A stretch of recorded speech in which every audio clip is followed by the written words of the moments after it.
Hi, I'm Sandy Schreck for LBR Educates, and hanging installments are all the rage these days, but how do you do them?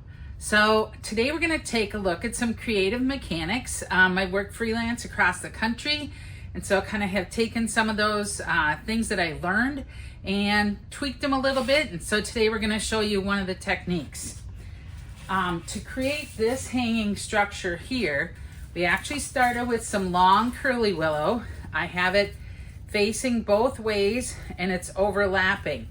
And so that's our base for the structure on that. You can see that was a shorter one, but these here we used a longer piece. And so you're able to do that. Then we created a pillow, like snake kind of structure with the poultry netting, and put some Spanish moss in it so that when you put the tubed flowers in, that it would have some resistance. And so when I put the tube flowers in, I prefer these green tubes that have the little teeth on the ends, so when you put those in, you can see that they'll hold in place for you. And so we've got some of our flowers here prepped. But so first off, we're actually just going to add in foliage. So I'm using long-lasting foliage. I want to think about not doing a ton up here. I'm just going to give it some depth and movement there. But this is going to be elevated, so you really want to concentrate on this lower area here. To secure the pieces, I've used zip ties in some of the smaller areas where the binding points are, and then we've used a heavy-duty zip tie that came around this area, and then that is attached by a carabiner to the cable. And so this is a cable tie, and you're able to raise and lower these really easily. So once we get this finished later, we'll raise that up and show you the demonstration on that. So let's get going on greening this baby up, huh?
So now we see how we've installed all the foliages.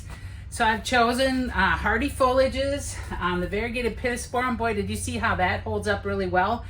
I would encourage you to take one bunch at a time. We were using whole bunches, and put in one type of green at a time so that you can get that visual flow throughout your composition, and you make sure that the product is well distributed throughout your centerpiece before it goes up.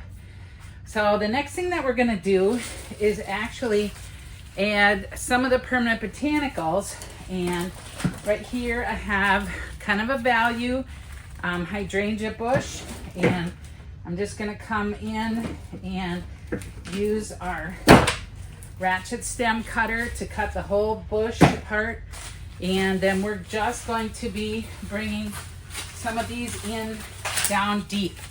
And this is really a way to stretch your budget for your customers, to use some of these as a rental type piece when this is elevated up in the air and they can't touch it.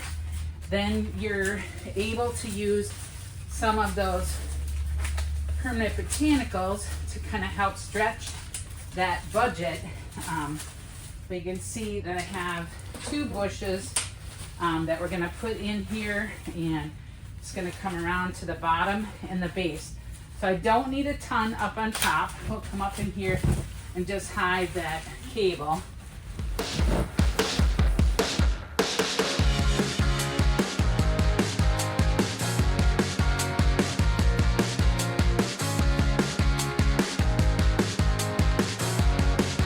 So next we're ready to add some of our fresh material.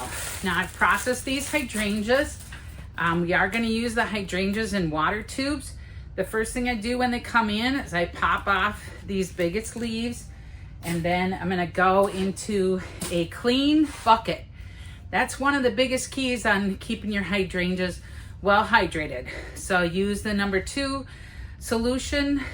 You can also use a quick dip to help to open that vascular system on your hydrangeas, but you're gonna let the hydrangea in it.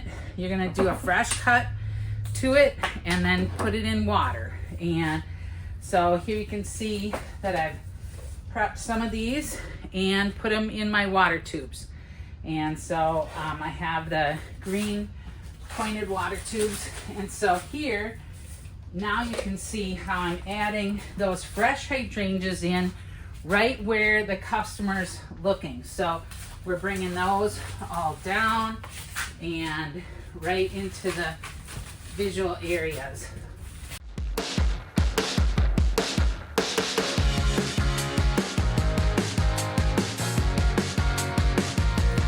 I'm using a few of the fresh mini greens. So this is just gonna give me some color contrast. So it looks like some mature hydrangeas, some immature hydrangeas, and then we're gonna come in with some of the creme de la creme pale butter yellow roses and bring those in and just show that contrast a little bit. Rather than all white on white, I choose to use like different tints, tones, and shades.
Okay, so now we have our fresh materials and some base hydrangeas, permanent botanicals.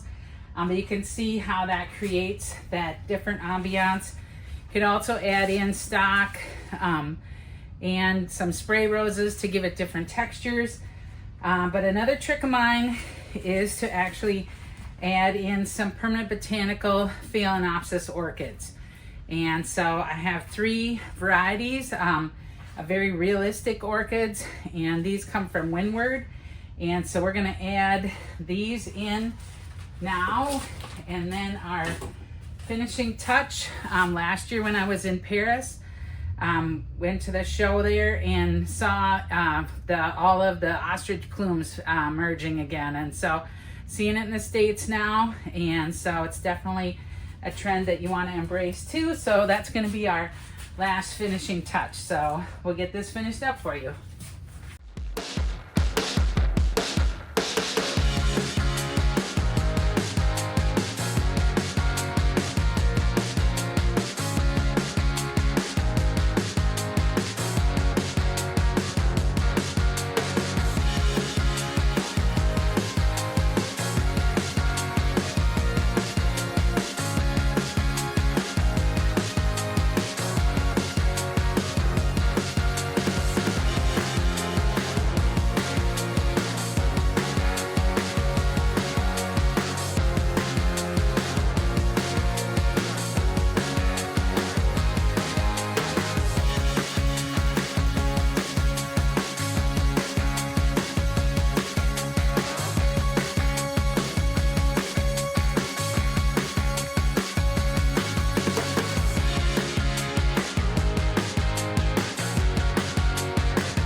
So here's our finished hanging installment.